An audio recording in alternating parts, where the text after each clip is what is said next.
Noticia de último minuto. Pueblo de Venezuela. Muchísima atención a lo que está ocurriendo en estas últimas horas, porque Venezuela vuelve a estar en el centro de una situación política que está generando preocupación, expectativas y también muchas preguntas entre los ciudadanos. El país atraviesa un momento especialmente delicado. Mientras continúan los movimientos políticos y las conversaciones entre distintos sectores, también crece el reclamo de venezolanos que quieren saber qué se está negociando, qué decisiones se están tomando y, sobre todo, qué viene ahora para el futuro de Venezuela. Y es que después de tantos años de crisis, confrontación, incertidumbre y división, el pueblo venezolano ya no solamente quiere escuchar promesas, quiere resultados. Quiere saber si realmente existe una ruta hacia una nueva etapa política, si habrá garantías para todos los sectores y si finalmente los ciudadanos podrán tener una participación decisiva en las decisiones que definirán el futuro del país. Pero mientras las conversaciones avanzan, también aparecen denuncias, cuestionamientos y protestas que no pueden ser ignoradas. Hay venezolanos que están exigiendo mayor transparencia y respuestas claras, porque sienten que el futuro del país no puede decidirse únicamente detrás de puertas cerradas. Y aquí está precisamente el punto que debemos analizar en esta noticia. ¿Qué significan todos estos movimientos? ¿Estamos realmente ante el comienzo de una transformación política en Venezuela? ¿O todavía queda un largo camino antes de poder hablar de una verdadera transición? Porque una cosa es anunciar cambios y otra muy diferente es llevarlos a la realidad. En las próximas horas habrá que observar cuidadosamente cada declaración, cada decisión y cada movimiento de los diferentes actores políticos, porque cualquiera de ellos podría marcar el rumbo de esta nueva etapa. Así que quédese con nosotros porque vamos a desarrollar toda esta información, analizar qué está ocurriendo y explicar qué podría venir para Venezuela a partir de ahora. Y antes de comenzar, quiero preguntarle directamente a usted, ¿desde qué ciudad, estado o país está viendo este video? Escríbalo en los comentarios. Y también quiero saber algo muy importante. ¿Usted está de acuerdo con lo que está ocurriendo actualmente en Venezuela? ¿Cree que estos movimientos realmente pueden conducir a un cambio positivo para el pueblo venezolano? Déjeme su opinión, porque queremos conocer lo que piensa la gente dentro y fuera de Venezuela. Se produce lo que llaman ellos el fin del primer ciclo. Y entonces entran en lo que serán las tareas. Primero, la atención al terremoto y, como habíamos anticipado en este programa, a meterle la mano a los recursos que estaban congelados. Por eso agregaron el terremoto para tratar de entrarle a los recursos, en este caso al oro que está en Inglaterra. Y luego el tema del Tribunal Supremo de Justicia. No sé por cuál de los dos quieres conversar. Yo celebro el tema de estableciendo mecanismos de transparencia, trazabilidad y auditoría, de manera, en dos platos, evitar que se lo roben.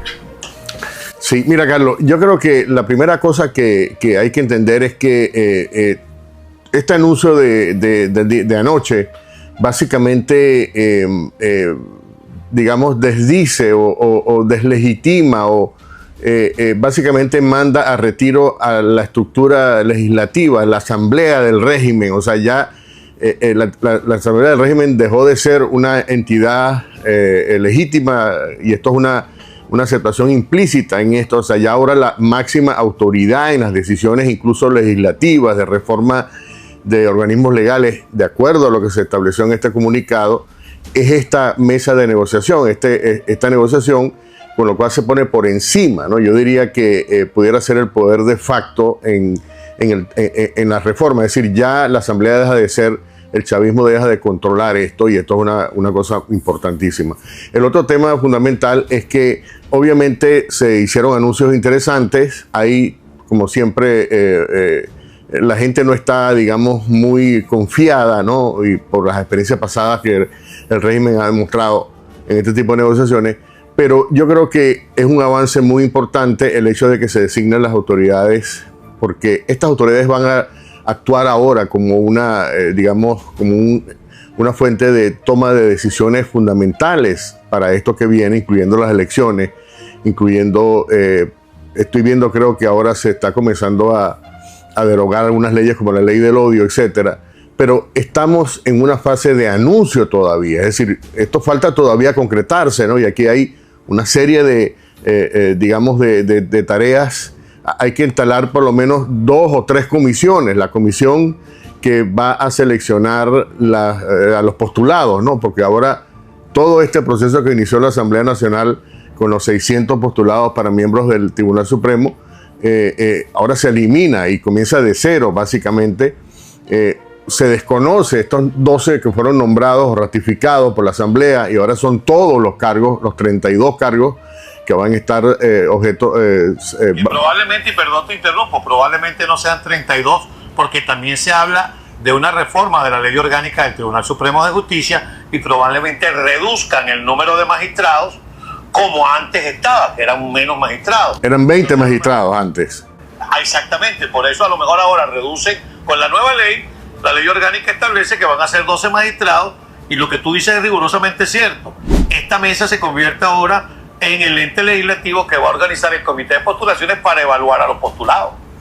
Y esa es la otra, digamos, la otra comisión que nombrar, ese ente independiente que va a establecer como unas condiciones mínimas, ¿no? Que deben cumplir estas personas, y yo me imagino que ahí debe estar necesariamente el hecho de que estas personas no deben haber tenido una militancia política previa, tanto para la oposición, pero sobre todo para el régimen, con lo cual básicamente eliminas una cantidad de gente dentro del chavismo que pudiera querer integrar esta. Ahora, lo importante es que esto tiene que llegar a un consenso, es decir, que tiene que ser aceptado, y aquí, por supuesto, las opiniones, hay 2 opiniones importantes. Por supuesto, la opinión de Estados Unidos, sobre todo examinando el background, el pasado de estas personas que pudieran integrar.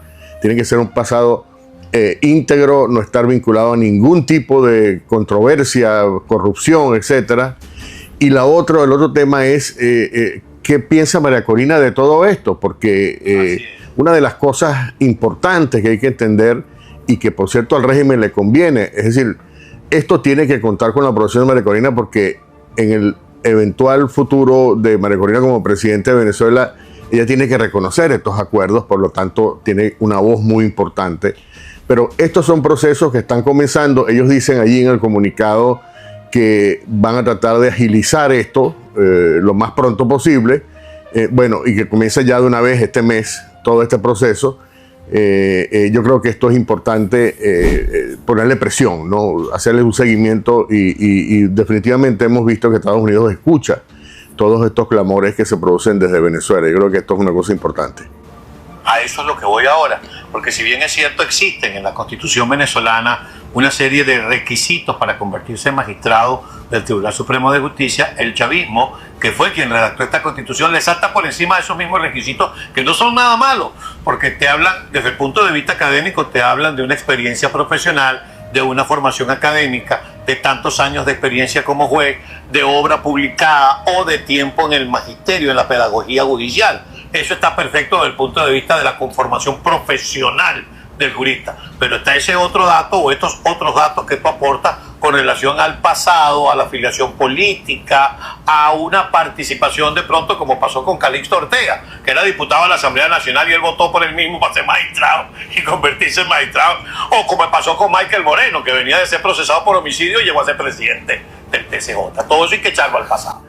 Y sería totalmente inaceptable. Ahora, el tema fundamental aquí es hasta qué punto todas estos avances, digamos, en el tema del Tribunal Supremo van a estar mediados, ¿no? o condicionados por la otra propuesta que se presentó, que fue la de obtener los recursos que están congelados en el Banco de Inglaterra, que son 30 toneladas de lingotes de oro, que fueron enviados, por cierto, allá en 2008. En ese momento estaba Chávez como una garantía, ¿no? de las reservas internacionales, y que más o menos están un precio que fluctúa entre los 2.000 y los 4.000 millones de dólares.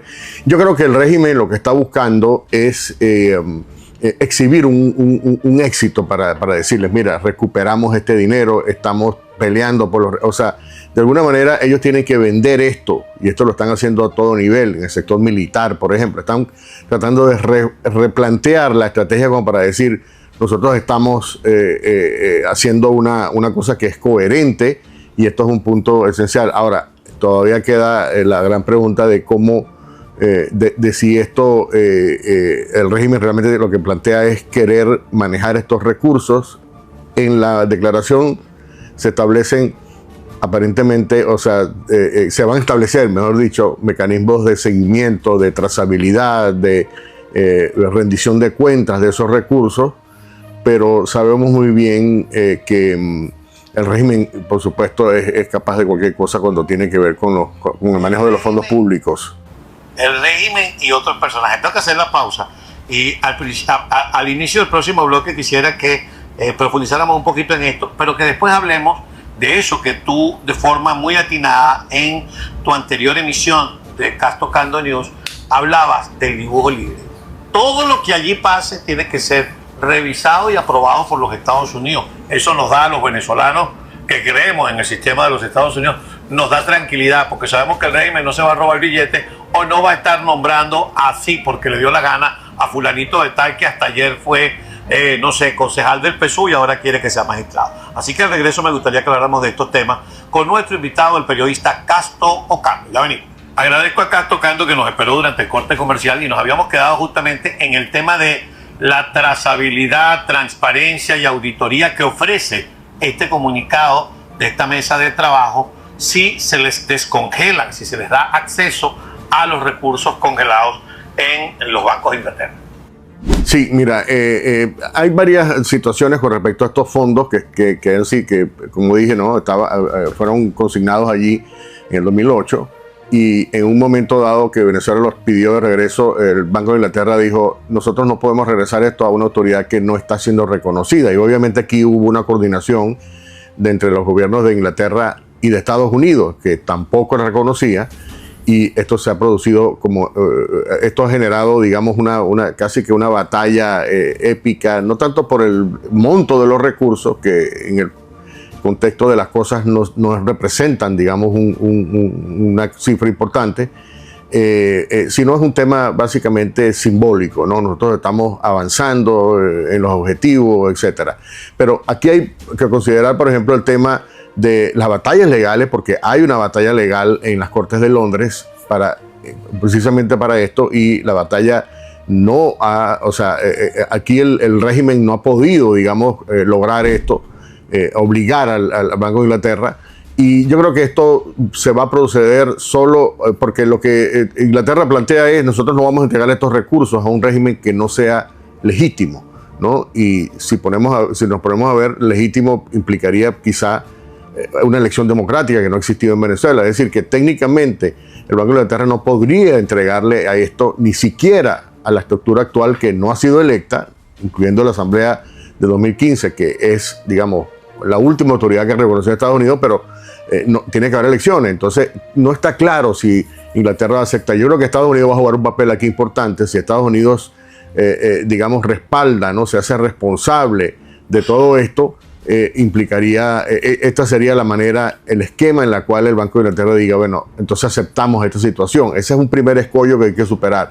El segundo escollo es cómo se va a manejar estos recursos, porque implica que hay que venderlos, por ejemplo, para venderlos, ¿dónde van a ser depositados? Esto es un dinero que se va a ir, así como entró, se va a salir, porque, repito, son montos relativamente muy pequeños.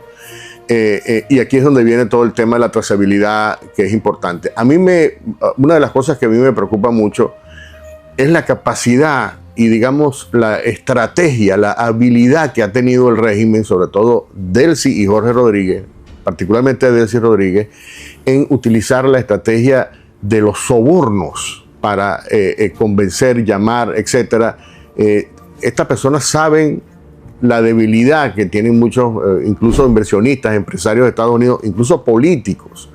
Si le damos credibilidad a lo que dijo el Pollo Carvajal acerca de cómo el régimen sobornó, financió a políticos en los Estados Unidos, cómo este dinero puede ser utilizado para convencer, para tratar, porque hay un grupo, obviamente, en Estados Unidos que está interesado en favorecer los negocios, en favorecer la presencia o la estadía o la permanencia de Delcy Rodríguez donde está, solamente porque facilita negocios, y esto es una manera obviamente de comprar voluntades con la posibilidad de acceder a recursos inimaginables que estas personas quizá no tendrían en otro país. Entonces esto es una cosa que hay que tener muchísimo cuidado. Obviamente, si se establece mecanismo de trazabilidad, esto va a dificultar enormemente, y habría que ver qué va a lograr esta misión del Departamento del Tesoro que estuvo en Caracas en esa idea, porque lo que estaba planteado era un nuevo sistema para manejar las finanzas públicas en Venezuela, más automatizado, digitalizado, y esto obviamente le imprime un sello importante que puede permitir saber hacia dónde van estos recursos, pero también hay la posibilidad de que terminen siendo beneficiados los contratistas o las personas vinculadas al equipo de Delcy Rodríguez alrededor, que los hay, por supuesto. No también, vamos a estar claros, Castro, sí, Delcy Rodríguez y Jorge Rodríguez han demostrado durante estos 27 años que no pueden ver dos centavitos juntos porque terminan mal usados, malversados o robados. Pero vamos a estar claros, el comportamiento de López no ha sido lo más transparente posible y hay muchas sospechas sobre su actuación durante el gobierno interino. Y uno no sabe si hay amigos de López y amigos de Borges que también estarían dispuestos a ser contratados para el tema de la reconstrucción. Así que aquí hay que desconfiar de todo el mundo y uno no le puede estar dando un cheque en blanco a nadie. Exactamente, y por eso es importante saber qué va a pasar. Ahora, ¿quién va a vigilar eso? Bueno, eso es una pregunta interesante. Está incapaz. Es lo más interesante de todo, porque Estados Unidos tendría que establecer un mecanismo allí. Pero además también la oposición de alguna manera tiene que estar encima del manejo de estos recursos. Pero no solamente esos recursos, sino los recursos que también está recibiendo de Estados Unidos. Es decir, aquí hay una cantidad de cosas que es importante. Pero aparte de eso, no se habla tampoco de los recursos que han sido dilapidados, ¿no? Hay estimaciones de muchos de estos dineros. Ayer, por ejemplo, el economista Miguel Ángel Santos publicaba un análisis muy interesante acerca de la fuga de capitales que se ha producido en el régimen. Él estima en 161 mil millones de dólares de dinero que salió de Venezuela, producto, contradictoriamente o paradójicamente, del control de cambios desde los tiempos de Cadivi y después en los otros mecanismos. ¿Dónde está ese dinero? Y concretamente, por ejemplo, el dinero que se desapareció como por arte de magia, Tarek El Aissami junto con Alex Saab. Es decir, estamos hablando de cantidades muy superiores. A Tarek El Aissami le indican entre 21 mil y 30 mil millones de dólares. Bueno, ¿y por qué no hay esa urgencia, no? Y esa urgencia no debería, obviamente no vamos a esperar que sea el régimen que plantee la urgencia, pero ¿por qué la oposición no plantea esos temas, no? Eso es una cosa importante porque nunca se ha sabido qué pasó con ese dinero que se produjo, por cierto, se recibió, era producto del pago de petróleo por debajo de la mesa y fue pagado en criptomonedas, de modo que es un dinero que pudiera existir, ¿no? Pero ¿dónde está ese dinero? No ha habido respuesta desde que comenzó esta crisis de PDVSA cripto en Venezuela, y esto es uno de los temas que yo creo que tiene que plantearse, ¿no? Igual que el tema de las fortunas personales, esto que está ahorita bajo investigación de Estados Unidos. Sí. Ya para aprovechar el tiempo que nos queda, que no es mucho, o sea, nos salimos del tema económico y nos vamos al tema de la toma de decisiones y de la hoja de ruta que tiene planteado esta mesa de trabajo. Y tú decías en tu programa que aquí Estados Unidos es el gran vigilante, es el que dice esto va, esto no va. Aquí hay muy poco espacio para el dibujo libre. Y hay un tema que a todos los venezolanos nos preocupa, que quizá se aminora un poco la preocupación cuando vemos que van a trabajar durante todo el mes de agosto y que van a seguir en una suerte de sesión permanente. Pero cuando Dinola tira para noviembre, TCJ, y para diciembre, Consejo Nacional Electoral, ¿a ti no te parece que está como muy lejos? ¿Tú crees que Estados Unidos, por la urgencia que están ejerciendo presión los factores económicos de inversión, pueda acelerar esos plazos? Mira, hay lamentablemente, digamos, todo este proceso está de alguna manera condicionado al tema más importante para la administración, que es el tema electoral en los Estados Unidos. Es decir, Aquí hay una batalla real. Por cierto, la campaña propiamente va a comenzar a principios de septiembre. Es lo que se llama, después del Labor Day, comienza tradicionalmente, ¿no? Son 3 meses de batalla mediática donde se van a medir, digamos, los fondos que cada organización tiene para alcanzar sus objetivos. La administración Trump ya quiere mantener, por supuesto, el control del Congreso.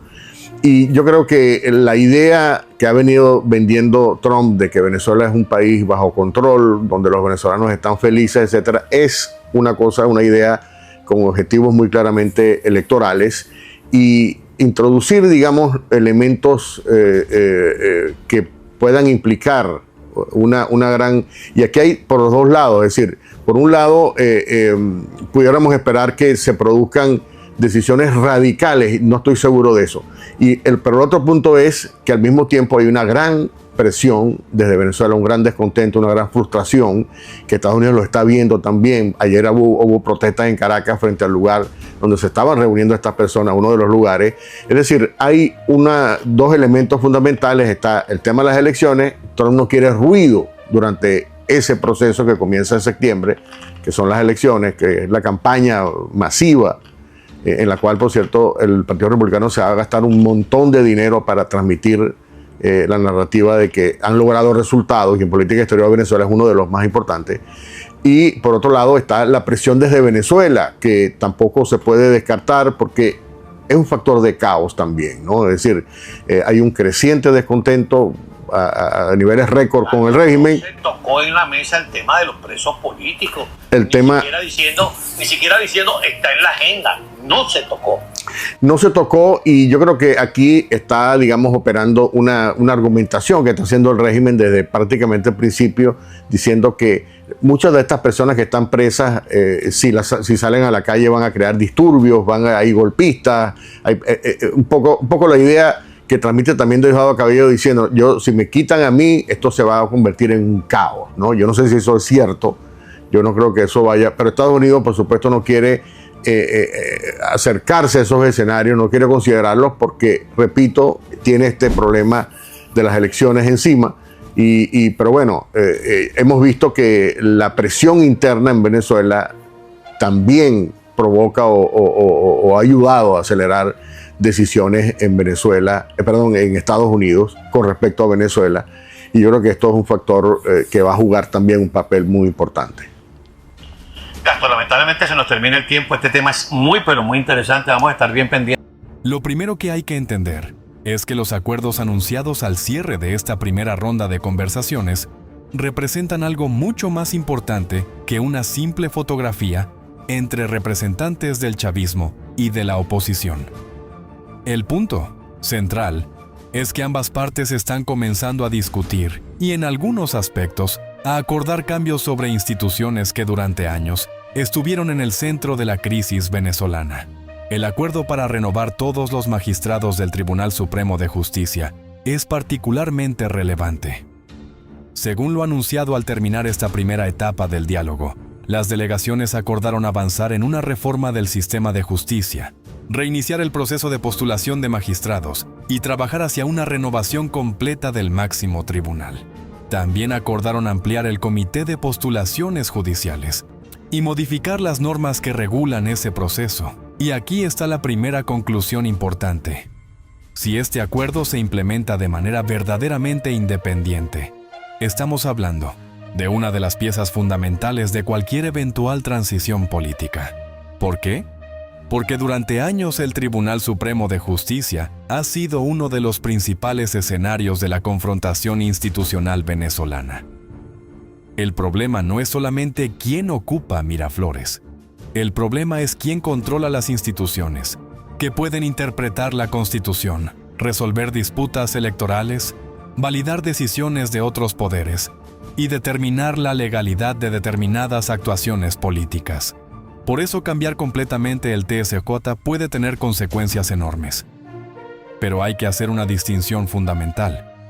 Renovar magistrados no significa automáticamente independizar la justicia. El verdadero cambio dependerá de cómo sean seleccionados esos magistrados. Si los nuevos integrantes son escogidos mediante un proceso transparente, con participación plural, requisitos profesionales, evaluación pública y garantías de independencia, entonces sí estaríamos ante una transformación institucional. Pero si simplemente se sustituyen unos magistrados por otros designados mediante acuerdos políticos entre las mismas estructuras, entonces podríamos estar ante una renovación de nombres y no ante una verdadera reforma. Y esa es precisamente la primera prueba de este proceso. No debemos quedarnos con el titular de que se renovará el TSJ. Hay que preguntar quién escogerá a los nuevos magistrados, bajo qué reglas, con qué controles y qué garantías tendrán frente al poder político.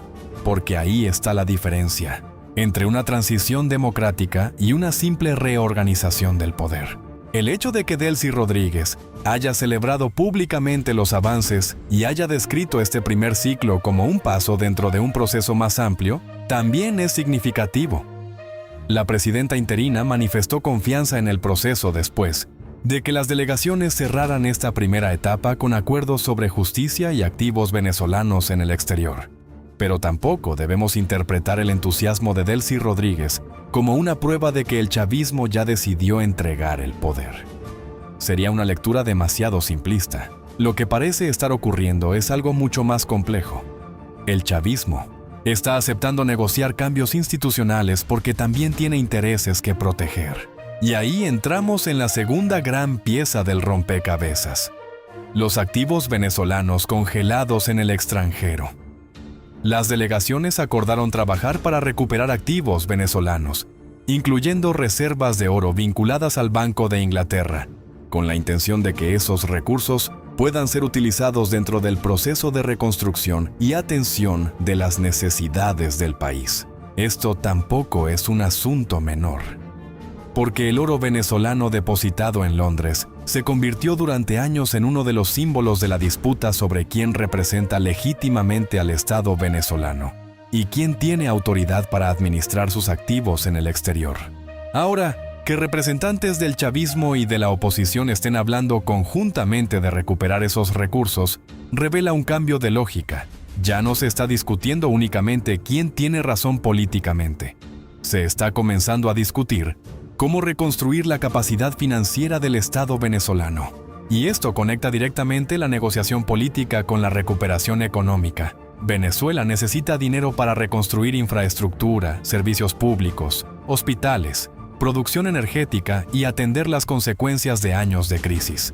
Y después de los terremotos que afectaron al país, la necesidad de recursos para reconstrucción adquirió todavía mayor urgencia.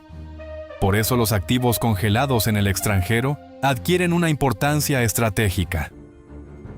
Pero también existe una pregunta enorme: ¿quién administrará esos recursos? Porque recuperar el oro no es suficiente. El siguiente problema será establecer mecanismos para garantizar que esos activos sean utilizados para los fines acordados. Si el dinero regresa a Venezuela, pero termina nuevamente dentro de un sistema opaco, sin controles independientes, el problema simplemente cambiará de lugar. Por eso la recuperación de activos debe ir acompañada de transparencia financiera, auditoría y mecanismos de supervisión. Y aquí nuevamente aparece la palabra clave de todo este proceso: instituciones. Instituciones para administrar el dinero. Instituciones para organizar elecciones. Instituciones para impartir justicia. Instituciones para garantizar derechos. Instituciones capaces de sobrevivir al cambio de gobierno. Eso es precisamente lo que hace que el acuerdo sobre el TSJ sea tan importante, porque si realmente están intentando reconstruir las instituciones, el Tribunal Supremo es uno de los primeros lugares donde necesariamente tenía que producirse un cambio. Ahora bien, hay otro detalle que debemos observar con muchísimo cuidado. La primera ronda de negociaciones terminó con acuerdos. Eso es positivo. Pero todavía no estamos frente a una transición completa. Estamos frente a una negociación que comienza a producir resultados. Y esa diferencia es fundamental. Una negociación puede producir acuerdos y posteriormente fracasar en su implementación. Puede ocurrir que las partes interpreten de manera diferente lo acordado. Puede haber retrasos. puede haber resistencia interna. Puede haber sectores que intenten bloquear determinadas reformas. Por eso, ahora comienza la etapa verdaderamente complicada. Hasta ahora, negociar era el objetivo. A partir de ahora, implementar será el desafío. Y probablemente aquí veremos la verdadera posición del chavismo, porque aceptar en principio la renovación del TSJ es una cosa, permitir que ese nuevo TSJA sea verdaderamente independiente es otra completamente diferente. Y lo mismo ocurre con el sistema electoral. Una renovación judicial puede ser importante, pero Venezuela todavía necesita resolver una cantidad enorme de cuestiones relacionadas con el Consejo Nacional Electoral. ¿Quiénes serán los nuevos rectores? ¿Qué condiciones tendrán los partidos? ¿Cómo se actualizará el registro electoral? ¿Qué ocurrirá con las inhabilitaciones? ¿Qué garantías tendrán los candidatos? ¿Cómo participarán los venezolanos en el exterior? ¿Quién observará las elecciones? ¿Qué ocurrirá si hay una disputa sobre los resultados? Esas preguntas todavía no están completamente resueltas, y por eso no podemos decir que Venezuela ya está a las puertas de una elección presidencial. Estamos más cerca de una posible transición, sí, pero todavía existen varias etapas por atravesar. La primera etapa era conseguir que actores enfrentados se sentaran a negociar. Eso ya ocurrió. La segunda era conseguir acuerdos concretos. Y eso también comenzó a ocurrir. La tercera será implementar esos acuerdos. La cuarta será reconstruir las instituciones electorales. Y después vendrá el momento verdaderamente decisivo: establecer un calendario electoral creíble. Ahí podremos medir con mucha mayor precisión qué tan cerca está realmente la transición. Porque una transición política no se confirma cuando los dirigentes hablan de ella. Se confirma cuando existen reglas que permiten que el poder pueda cambiar de manos mediante elecciones. Ese es el punto central. Y por eso considero que estamos más cerca que antes. Pero todavía no podemos afirmar que la transición esté asegurada. Lo que sí cambió es el escenario. Hace poco tiempo la discusión estaba dominada por la confrontación. Ahora existe una mesa formal. Y esa mesa no está discutiendo únicamente asuntos secundarios. Está hablando de justicia, instituciones, activos, derechos y eventualmente elecciones. Eso es significativo. También debemos analizar el papel de Estados Unidos, porque sería imposible comprender estos movimientos sin considerar que Washington está directamente involucrado en el proceso. La negociación no se está desarrollando en un vacío político. Estados Unidos tiene enormes intereses en Venezuela. Estabilidad regional, petróleo, seguridad, migración, reconstrucción económica y transición política. Y la administración estadounidense parece estar utilizando su influencia para empujar a los diferentes sectores hacia acuerdos. Esto explica una parte de la velocidad con la que están ocurriendo determinados movimientos. Pero también crea una pregunta: ¿hasta dónde puede llegar la influencia estadounidense? Porque Washington puede presionar, puede facilitar acuerdos, puede ofrecer incentivos, puede condicionar determinados beneficios económicos, pero no puede construir por sí solo una democracia venezolana que sea sostenible. Al final, las instituciones tendrán que funcionar dentro de Venezuela. Los venezolanos tendrán que participar. Los partidos tendrán que competir. Y los resultados tendrán que ser aceptados. Por eso el papel de Estados Unidos puede ser decisivo para abrir la puerta, pero no puede ser el sustituto de las instituciones venezolanas. Y aquí aparece otro asunto muy importante. El chavismo no está negociando desde una posición completamente desinteresada. Está negociando porque tiene incentivos. Uno de ellos es económico.